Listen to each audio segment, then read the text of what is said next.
Hello and welcome back to the Poetry Channel. Today I am going to read for you something a bit Gothic. Edgar Allan Poe's poem, The Raven. Once upon a midnight dreary, while I pondered, weak and weary, over many a quaint and curious volume of forgotten lore, while I nodded, nearly napping, suddenly there came a tapping, as of someone gently rapping at my chamber door. "'Tis some visitor," I muttered, tapping at my chamber door. "Only this, and nothing more." Ah, distinctly I remember it was in the bleak December, and each separate dying ember wrought its ghost upon the floor. Eagerly I wished the morrow, vainly I had sought to borrow from my books surcease of sorrow, sorrow for the lost Lenore, for the rare and radiant maiden whom the angels name Lenore, nameless here for evermore. And the silken, sad, uncertain rustling of each purple curtain filled me with fantastic terrors never felt before.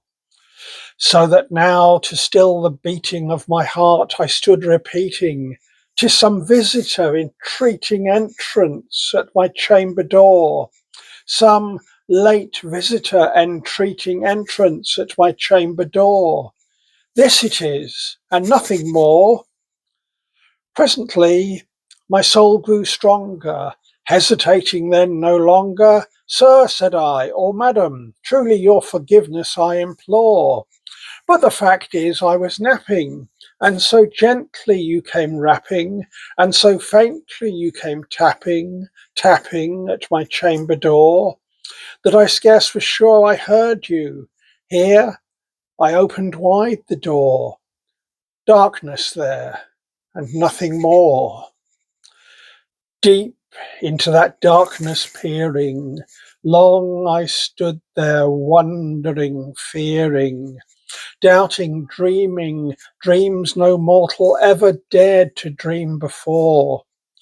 But the silence was unbroken, and the stillness gave no token, and the only word there spoken was the whispered word, "Lenore." This I whispered, and an echo murmured back the word, "Lenore." Merely this, and nothing more. Back into the chamber turning, all my soul within me burning, soon again I heard a tapping somewhat louder than before. "Surely," said I, "surely that is something at my window lattice. Let me see then what thereat is, and this mystery explore. Let my heart be still a moment, and this mystery explore. 'Tis the wind, and nothing more." Open here I flung the shutter, when, with many a flirt and flutter, in there stepped a stately raven of the saintly days of yore. Not the least obeisance made he, not a minute stopped or stayed he, but with mien of lord or lady perched above my chamber door, perched upon a bust of Pallas just above my chamber door, perched and sat, and nothing more. Then this ebony bird beguiling my sad fancy into smiling, by the grave and stern decorum of the countenance it wore. "Though thy crest be shorn and shaven, thou," I said, "art sure no craven, ghastly, grim, and ancient raven, wandering from the nightly shore. Tell me what thy lordly name is on the night's Plutonian shore." Quoth the raven, "Nevermore." Much I marvelled this ungainly fowl to hear discourse so plainly, though its answer little meaning, little relevancy bore. For we cannot help agreeing that no living human being ever yet was blessed with seeing bird above his chamber door, bird or beast upon the sculptured bust above his chamber door, with such name as Nevermore. But the raven, sitting lonely on the placid bust, spoke only that one word, as if his soul in that one word he did outpour. Nothing farther than he uttered, not a feather then he fluttered, till I, scarcely more than muttered, other friends have flown before. On the morrow he will leave me, as my hopes have flown before. Then the bird said, Nevermore. Startled at the stillness, broken by reply so aptly spoken. Doubtless, said I, what it utters is its only stock and store, caught from some unhappy master, whom unmerciful disaster followed fast and followed faster, till his songs one burden bore, till the dirges of his hope that melancholy burden bore, of never, nevermore. But the raven, still beguiling all my fancy into smiling, straight I wheeled a cushioned seat in front of bird and bust and door.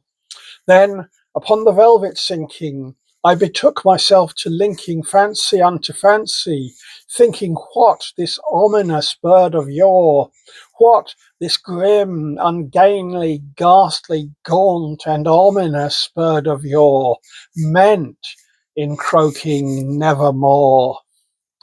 Thus I sat engaged in guessing, but no syllable expressing to the fowl, whose firing eyes now burned into my bosom's core. This and more I sat divining, with my head at ease reclining on the cushion's velvet lining that the lamp light gloated o'er, but whose velvet violet lining, with the lamp light gloating o'er, she shall press. Ah, nevermore. Then methought the air grew denser, perfumed from an unseen censer, swung by seraphim whose footfalls tinkled on the tufted floor. Wretch, I cried, thy God hath lent thee, by those angels he hath sent thee, respite, respite and nepenthe from thy memories of Lenore. Quaff, oh quaff this kind nepenthe, and forget this lost Lenore. Quoth the raven, nevermore. Prophet, said I, thing of evil, prophet still if bird or devil, whether tempter sent or whether tempest tossed thee here ashore, desolate yet all undaunted, on this desert land enchanted, on this home by horror haunted, tell me truly, I implore, is there balm in Gilead? Tell me, I implore. Quoth the raven, nevermore. Prophet, said I, thing of evil, prophet still if bird or devil, by that heaven that bends above us, by that God we both adore, tell this soul with sorrow laden, if within the distant Aidenn it shall clasp a sainted maiden, whom the angels name Lenore, clasp a rare and radiant maiden, whom the angels name Lenore. Quoth the raven, nevermore. Be that word our sign of parting, bird or fiend, I shrieked up starting, get thee back into the tempest and the night's Plutonian shore. Leave no black plume as a token of that lie thy soul hath spoken. Leave my loneliness unbroken, quit the bust above my door. Take thy beak from out my heart and take thy form from off my door. Quoth the raven, nevermore.